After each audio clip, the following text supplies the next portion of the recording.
Hi, welcome to my podcast, Becoming a Cut Flower Grower. I'm your host, Lydia, and I'm here to share my year of growing and selling cut flowers. I'll be giving you the lowdown on everything I'm doing and sharing all the highs and lows, the good times and the inevitable disasters, all in real time. Join me on my cut flower journey, starting right now. Well, hello. Good morning, everybody. It is Tuesday, the 4th of March, and I'm up here at the plot. Just come to have a little bit of a wander around. So it's been a really busy few days since I last spoke to you. I hope you're well and you had a good weekend.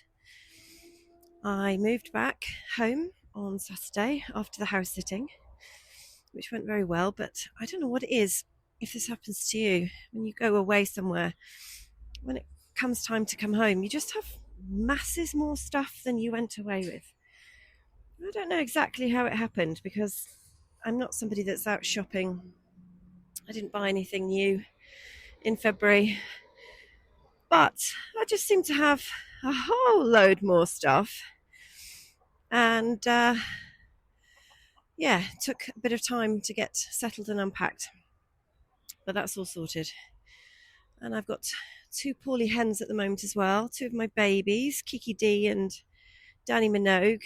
They've got a bacterial respiratory infection at the moment, so they're feeling very sorry for themselves and gurgling quite a lot. So when you're with them, it sounds like there's either somebody's sucking a milkshake through a straw or there's some kind of shisha pipe or something going on in the background. It's quite disconcerting. So they're not feeling themselves, but they are on antibiotics.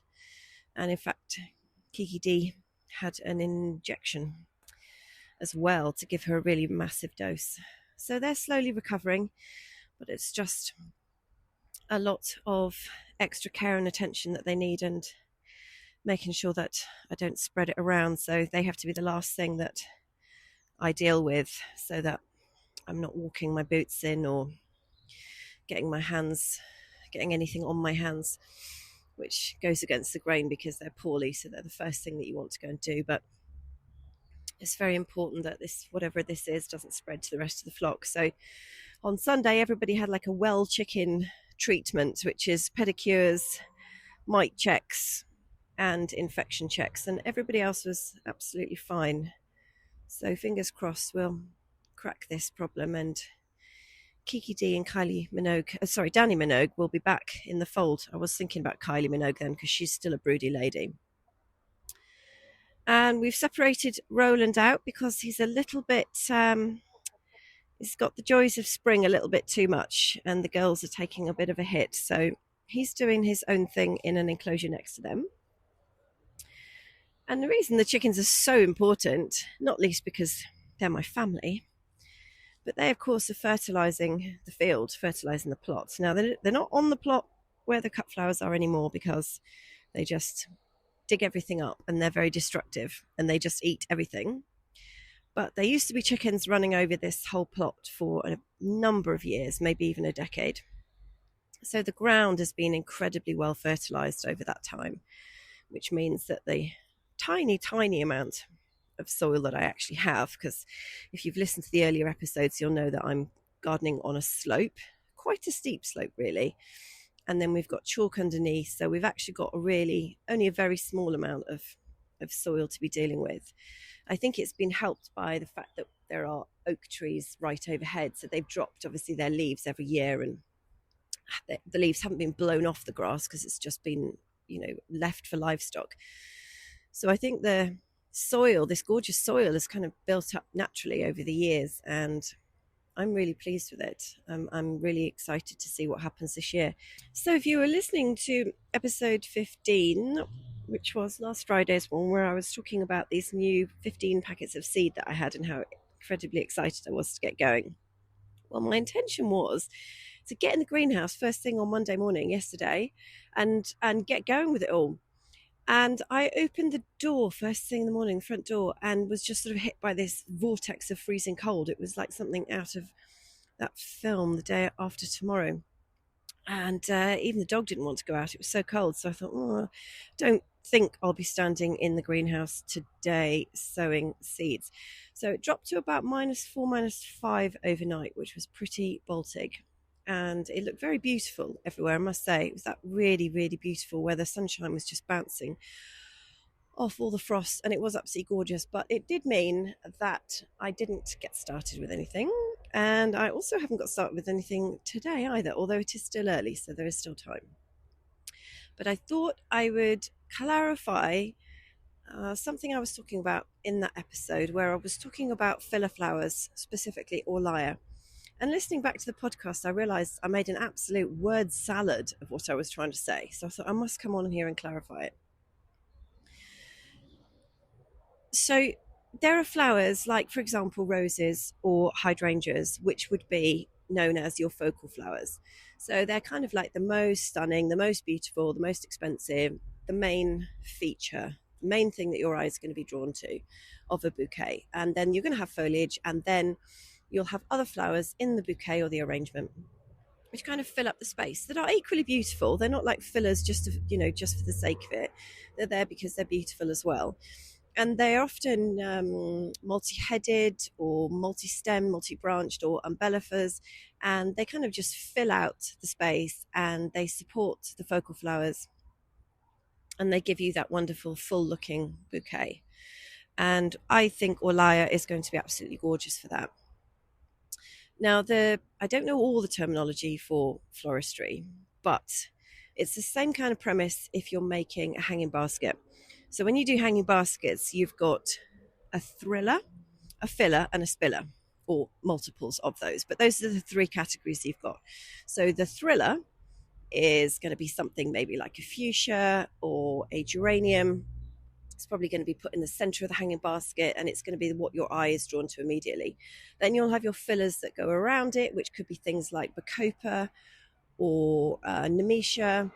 And then you've got your spillers, which, as the name suggests, is something that's going to spill over the side of the hanging basket and hang down. So it could be ivy, could be any number of little things. So that premise, if you do a bit of gardening and you get the concept of a thriller, filler, and spiller, is the same kind of thing that you have when you're doing bouquets or even doing installations as well, but not necessarily the spillers. So I just wanted to clarify that, because I think I knew in my head exactly what I was talking about. And when I listened back, I thought, wow, Lydia, you made a right hash of explaining that. So I hope that clarifies things a little bit more.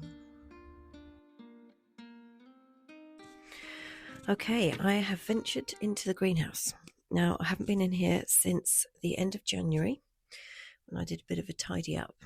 And I must say, it's a little bit like Christmas coming back in here. I'm finding all sorts of things which have varying degrees of success. So I've got a lovely Astrantia here, Astrantia Roma. It's gorgeous, it's pink. These things, for some reason, and I don't know why, they're very expensive. Now, I got this one down the wholesaler, but even so, I think it's pretty expensive. Very small plant, far too much compost, which I'm not a fan of. But if you try and buy them in a retail unit, they're just ridiculously expensive. So I'm glad that one's made it through the winter, and it's got some lovely new shoots coming up, which is very positive. Behind that, we've got a chocolate cosmos. Now, this was a bit of an experiment last year. It was really just for my own garden, not for anything cut flower related. And they're a tuber, and this one looks like it has completely snuffed it. And in its place, we have a Verbena bonariensis. And I already have plenty of those. They're probably my most successful germination of 2024. They're absolutely all over the place. Now I've got a sedum in a pot, which seems to have survived. That's great. A couple of fuchsias, which look like they haven't made it. A bit disappointing.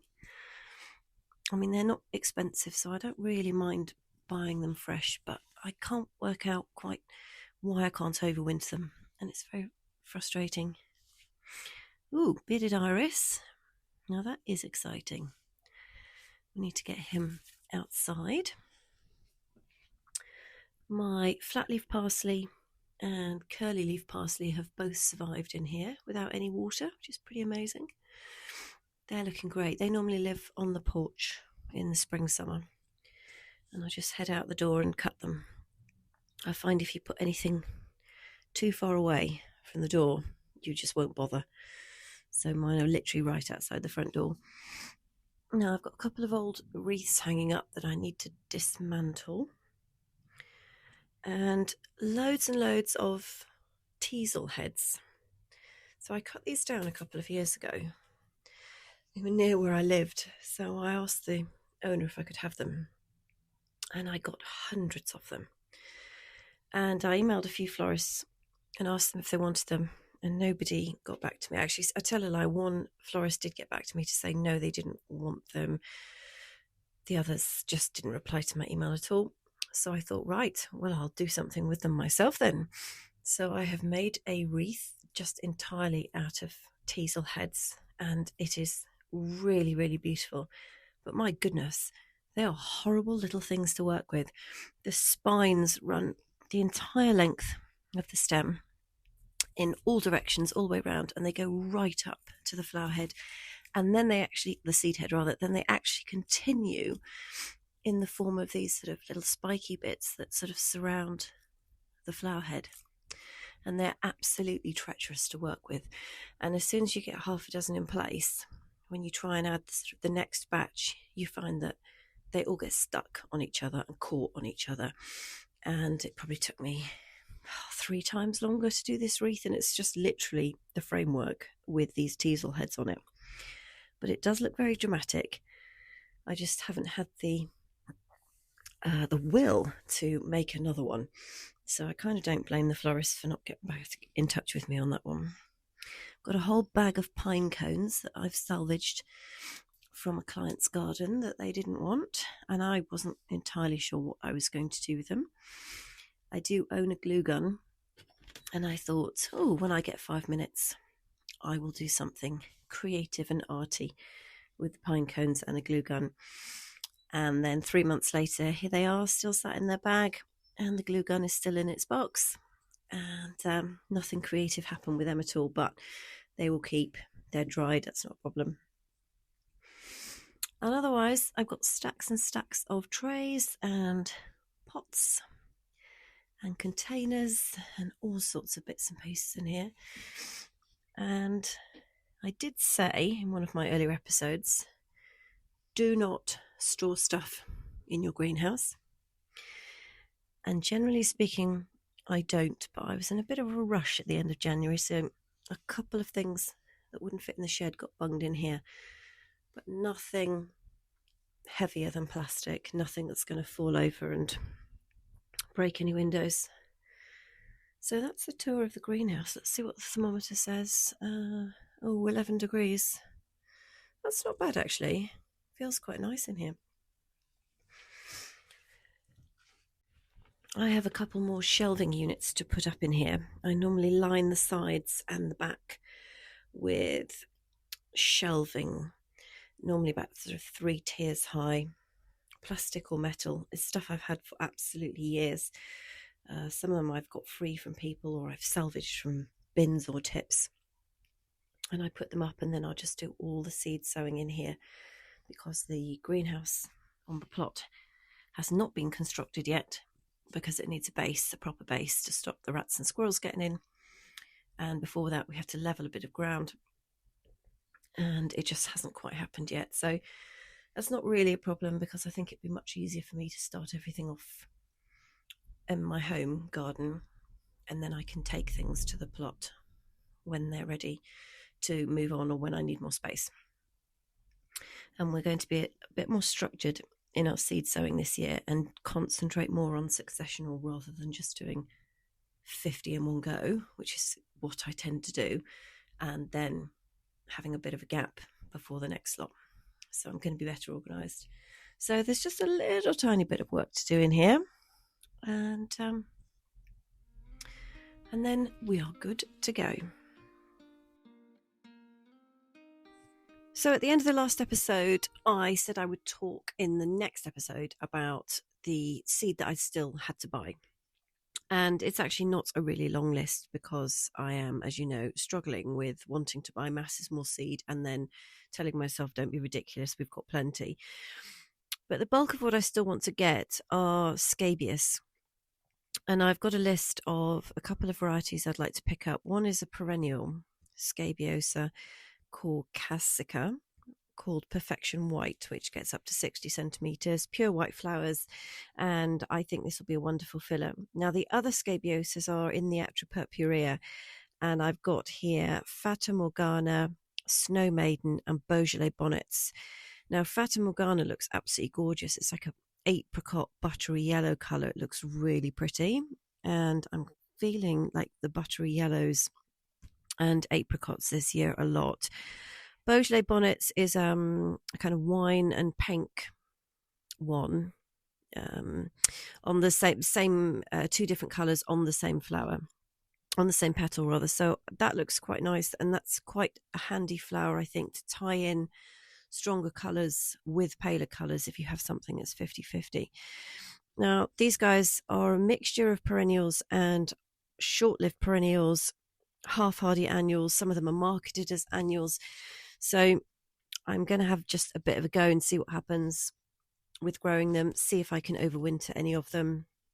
I never like the sound of a short-lived perennial. I mean, it sounds like it's just going to die before you've even had it a few months. I mean, who wants to buy something that's called short-lived to start with? It's a bit depressing, but we will see what happens. I mean, it's pretty cold on the plot and exposed, and they may well not overwinter, but I don't mind buying fresh seed every year, or there's always the possibility of harvesting my own seed, assuming it stays true.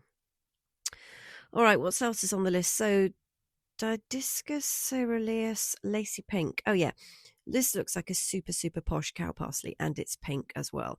So you have those gorgeous tiny, very small star-shaped pink flowers getting to 60 to 90 centimeters. I'm really looking forward to this. Now, I had one really random pink cow parsley outside the plot last year, and I did harvest some seeds from it. So I'm going to try growing them anyway. But this one is a proper cultivar, so fingers crossed that should be good.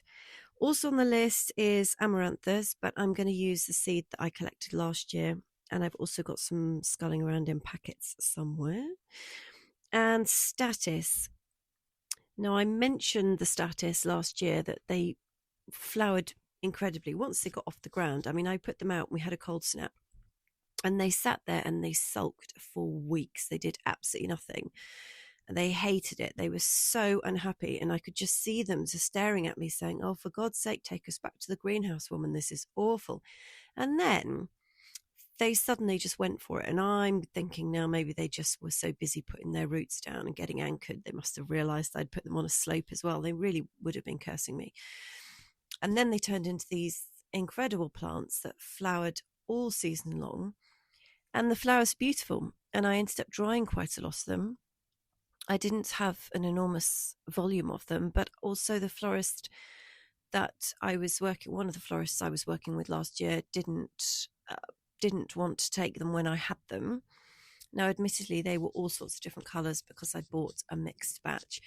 And this is something I raised in an episode not long ago about concentrating on blocks of colour rather than going for these mixed packets.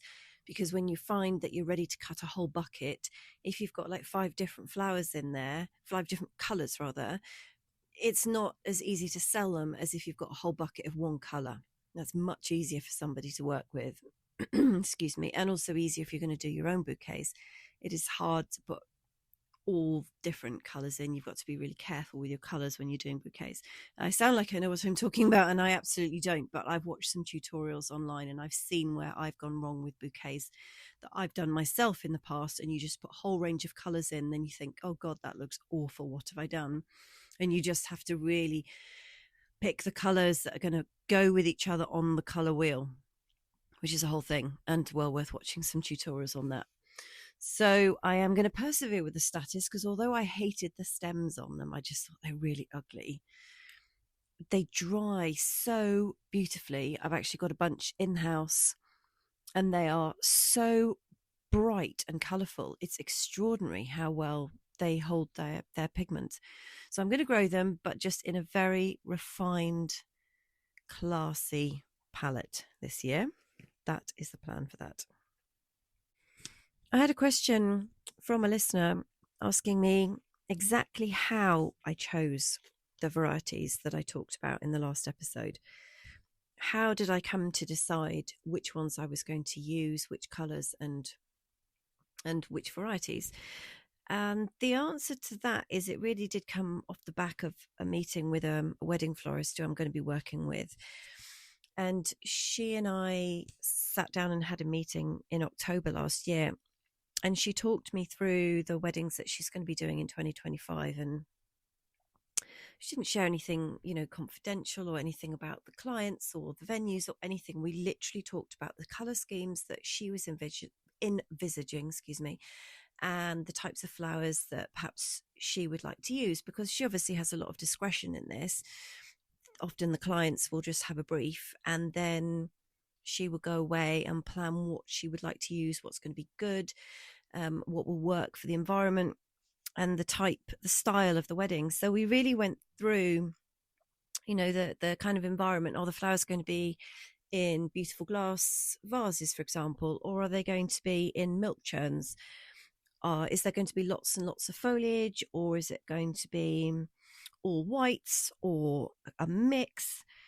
Are there going to be little bud vases down the table, or are we looking for something bigger? And once you sit down and go through like half a dozen or a dozen weddings, because we didn't go through all of them, once you go through, certain trends become apparent.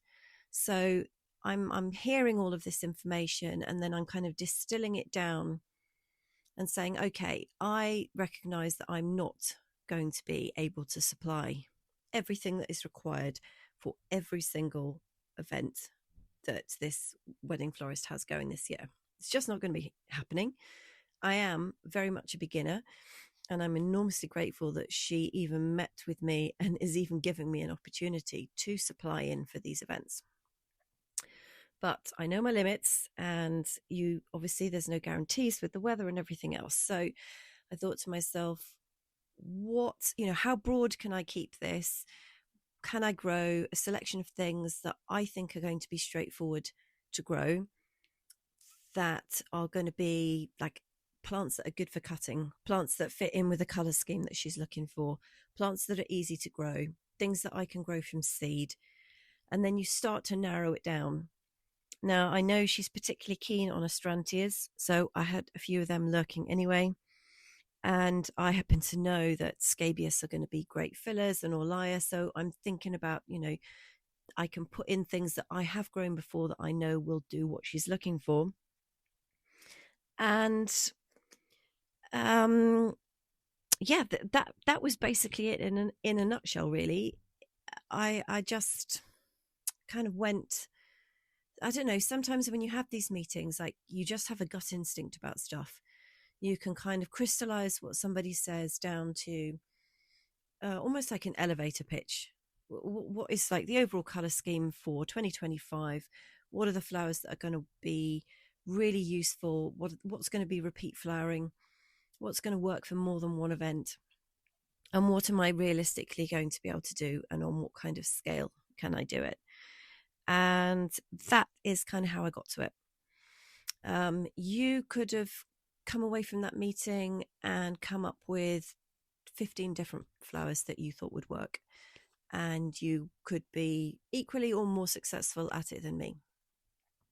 It does come down to your own personal style as well, and your confidence level, and the seed that you can get hold of, and what you think is going to work. There's no point me, for example, deciding to put loads of acid-loving, ericaceous-loving plants on the plot and going, oh yes, I'm going to grow those for you, because we're on chalk and, we don't have very much soil. I say the royal we there, there's only me. We don't have much soil. We've got about 50 centimetres. So again, there's no point me going out and buying enormous camellias and going, here we are, you can have these, because they're not going to grow. They are not going to be able to get their roots down. So you're picking things because again, what your soil type is like, and what the capabilities of the plot are going to be. Is there going to be enough sunlight? There's no point in me picking a plant that needs 12 hours of sunlight, for example, and I only get the afternoon sun. So there are all these kind of calculations that go on in your head, and that is essentially how I've got to where I've got to. So I hope that answers the question. Sounds kind of way more complicated than it really was. And a lot of it just happened instinctively in my brain because I've been a gardener for years and I know how to grow stuff. I don't know how to grow it as a cut flower grower, which is why you're joining me on this journey, because you're going to learn exactly whether my gut instinct paid off in October and I made the right choices when I ordered these seeds, because there's going to come a point where your sowing days are limited. And if I haven't got this right, then by the time we get to weddings and events in September and October, I'm not going to be able to supply anything, which is A, going to reflect really badly on me, and B, be a lack of income. So we're going to find out in real time whether these decisions were the right ones or not. So that'll be fun reviewing that at the end of the year, I can tell you. And one final thing before I go. I have set up a Facebook group for the Becoming a Cut Flower Grower podcast. And I thought, for some reason, because I just clearly don't have enough going on in my life, that it would be a good idea to set up a group. And I'm struggling to find where it has gone and therefore how to administer it. And I decided to set it to private. So I thought that would be better for everybody. And that's happened. And I'm assuming now that I have to go in and let people in. I probably should have spent a lot more time working out how to run a Facebook group before I set one up. So apologies to anybody if you have requested to join the group and you haven't been let in yet. It's simply because I cannot work out how to go and let you in. But once you're in, I hope you enjoy the group. I hope that it's a place where we can link people if that's what you want. I'm not saying it's a group where I want you all to be best friends and it's all about linking and everything. But for those of you who like making connections with other people, who want to drop comments in, upload photos of what they've been doing and share their journey alongside my journey, I thought that would be a really nice place. And assuming I don't completely mess up the administration of this group and upset everybody, I'm hopeful that it will be a nice space for us. And it's also a place where you can ask questions as well, because you might not be on Instagram and you don't want a faff of having to send a DM to someone you don't know. But perhaps in the group, you might feel that that's something that you want to do, because I do love getting questions from listeners. And now I'm finally going now, because it is Shrove Tuesday here in the UK, and I'm going off to make and then eat some pancakes for my dinner. And then I'm going to reread the David Austin 2025 Rose Catalogue, which has landed, and I've already read it once, and I just have to get back into it because it's just the most gorgeous, gorgeous catalogue, and I can just daydream about all the beautiful roses that there are out there. And I will catch up with you later in the week, and hopefully I will have been through the greenhouse and actually got some seeds in trays. How awesome would that be? All right. Speak to you soon.